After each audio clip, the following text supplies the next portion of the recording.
If you're working really hard but feeling lost or empty, chances are you're missing this, figuratively speaking.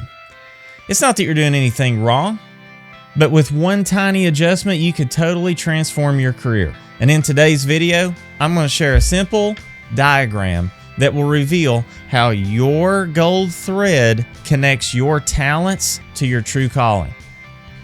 Hi, I'm Jason Ward, entrepreneur, educator, and author of the book Find Your Gold Thread.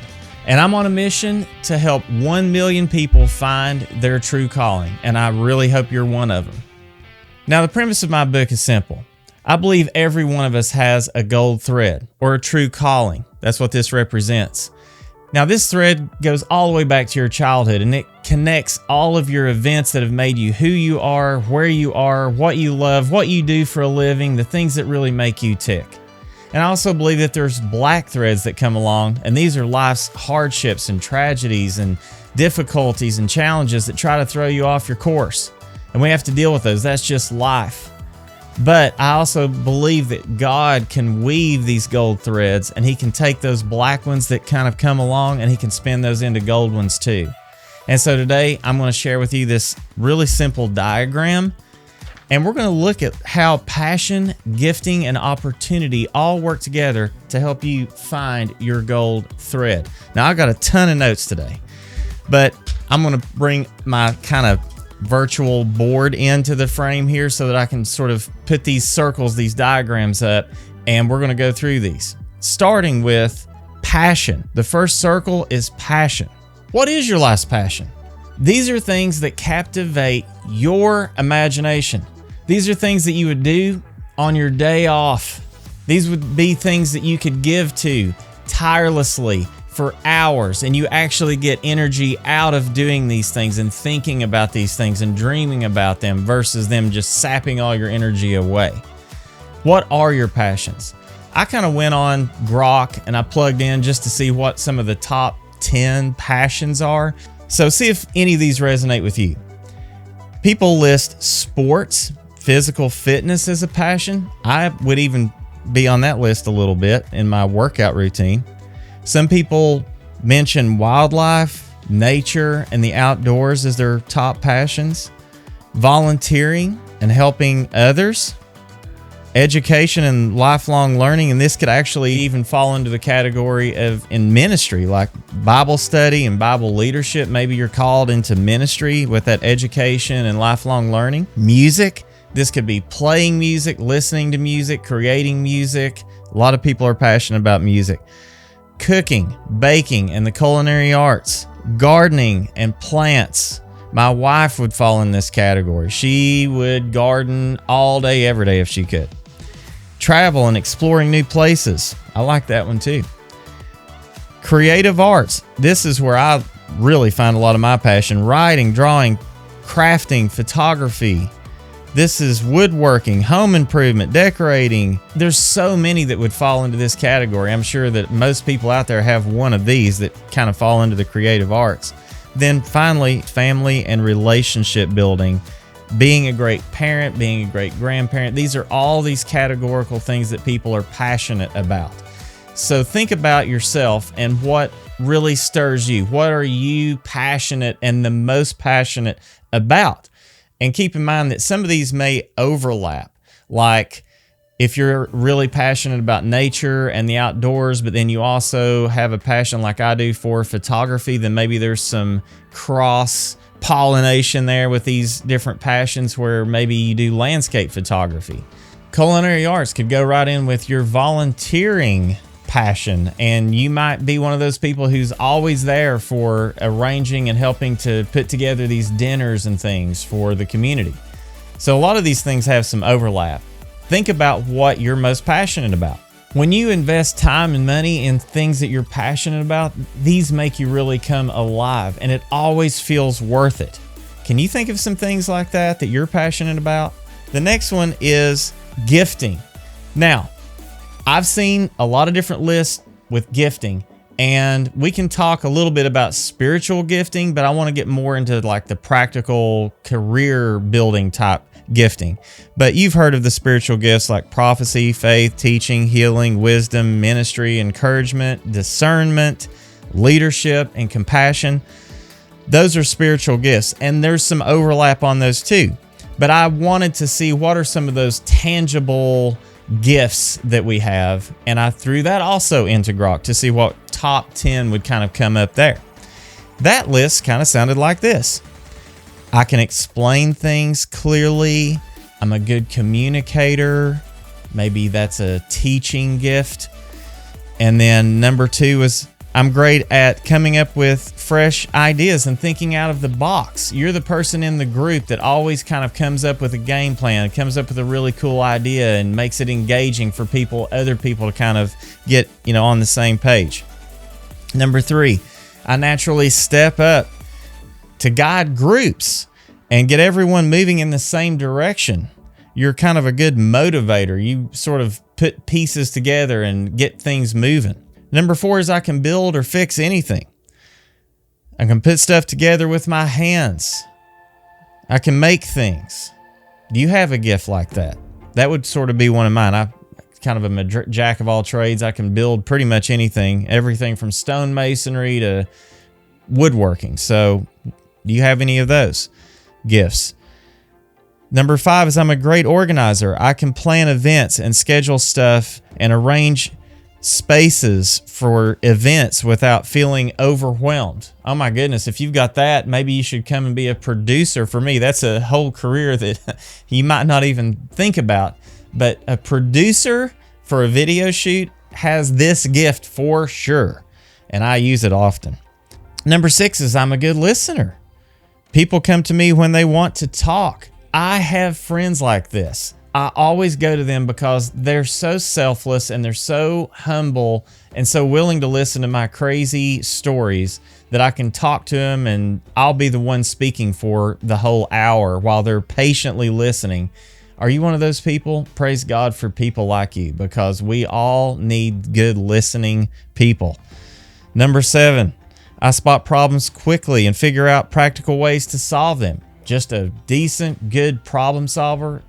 You're worth your weight in gold if you're a good problem solver. Number 8 is I'm really dependable. People know they can count on me and know that I'll follow through. That's a huge gift. If people just know and they can depend on you, that may be why they ask you for so many favors, because they know you'll come through for them. Are you one of those people? And then number 9 is I learn stuff really fast. I pick up new skills without a whole lot of difficulty and struggle. Are you one of those people that just kind of throw you into a new corral and you can sort of figure out your way around? That's a gift. Number 10 is I can motivate others when they're stuck or down. Huge gift right there, especially with leadership. See how some of these overlap. If you're a good encourager and a motivator, that's a gift. So what are your gifts? Have you really stopped to think about what are you truly gifted in? Do any of these resonate with you? I'm sure there may be some more that are off this list that are kind of fringe to this list, or maybe there's some overlap there. But a good way of knowing is just to ask those really good friends, those ones that are really good listeners and really supportive. Maybe find some of those friends that have that gift and ask them to be honest with you and say, hey, what are my gifts? What are my strengths? And start really paying attention to what people say. And you'll get a pretty good framework of what your gifting really is.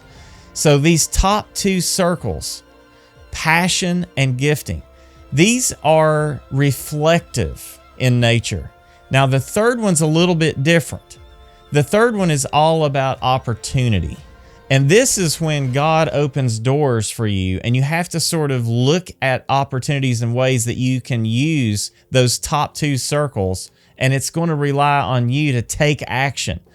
You can't just let an opportunity come up and be like, well, I don't know that I'm feeling qualified to do that, or maybe I'm not quite ready. You might get little butterflies in your stomach and get so nervous that you just basically shut that door and walk away. But this is where the action comes into play. And God will put these in your step. If you focus on those top 2 circles and you really start drilling down and say, God, what are my gifts? What is my passion? Where do those overlap? Show me some ways where I can start using those practically, maybe even in a direction that could cause career change. Let's look at how some of these could work. let's just suppose that you are passionate about nature. You're passionate about learning about nature, and you soak up all that information. And you found that maybe there's a national park close to you, or a wildlife preserve, kind of like what we have in Oklahoma, the Wichita Mountains Wildlife Preserve. I have a special place for that in my heart, and I go out there often and shoot photography. But let's say that you went to some place like that and you learned a lot about the history of it and a lot about the animals that are there. And you're just this sponge that soaks up all this information. And you decide to go post on social media one day, hey, I'm going hiking in the Wichita Mountains or Yellowstone. Who wants to go? Who wants to go with me on a guided tour? I know a lot about this place. I'd like to show you some cool places. And then people start chiming in like, yeah, I'd like to join you. Well, you go and you just let it all out. You tell them all about the history of the bison in that park and the little mini gold rush that happened back in the early 1900s out there. And you find that people in your group are telling you, oh my gosh, I'm gaining so much value from this. Wow, you're really good at this. And you start thinking, wow, I can maybe make a little side hustle out of this. You start charging admission. And the next thing you know, you're doing 4 or 5 of these little guided tours through this national park or this wildlife refuge, and you're making $1,000 or $1,200 a month doing this. You can end up starting a nonprofit from something like this. So those little opportunities aren't just nothing. It could be a total career change, like a leap, or it could just be a little side hustle. And I've had several of those come up. I had an opportunity that just came across in social media where somebody said, hey, we're looking for astrophotography that have been shot around the state of Oklahoma, if you have any. And I dusted off a photo that I'd taken right out here in my backyard, and I sent it in to the editor of Oklahoma Today magazine. They not only used that one, but I had another one they used in the same issue and put one of them on the cover. And so just taking action, that's the only reason I have a magazine cover, is because I just responded to an email and just took that opportunity. And that's where all of my 3 circles sort of lined up in that arena. And that's what you have to do. Because if you can get these opportunities to use your passion and your gifting, that's when you will find gold. I have a really good Bible verse here to share with you on this point. It's Proverbs 3, 5, and 6. Trust in the Lord with all your heart and lean not on your own understanding. In all your ways acknowledge him, and he shall direct your path. Sometimes these opportunities come along and they sound silly. They don't really sound like obvious that you should do, but it could just be that little nudge that you need to go and break protocol and do something totally out of character. But that could be that little nudge from God that's telling you, this is a door.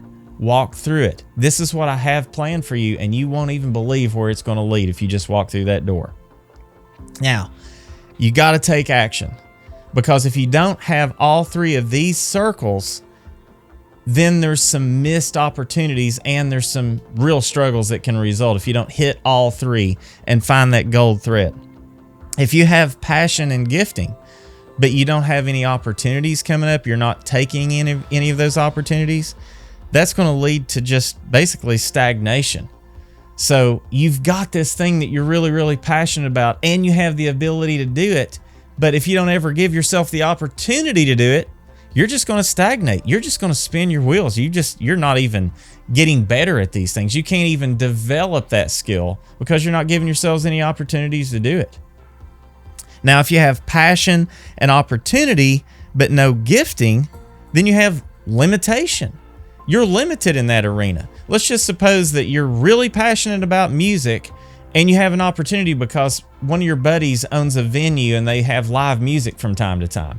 And you grab your guitar, you've been practicing, and you've got a little number that you want to do, and you go in there and you don't really have the gifting for music. Not only are you going to run people out of there, you're probably going to cause your friend to lose some business. You got to know when to kind of exit stage left when you try something and it's just painful sometimes and not too obvious. I guess in some cases, but sometimes very obvious that you don't really have the gifting for that.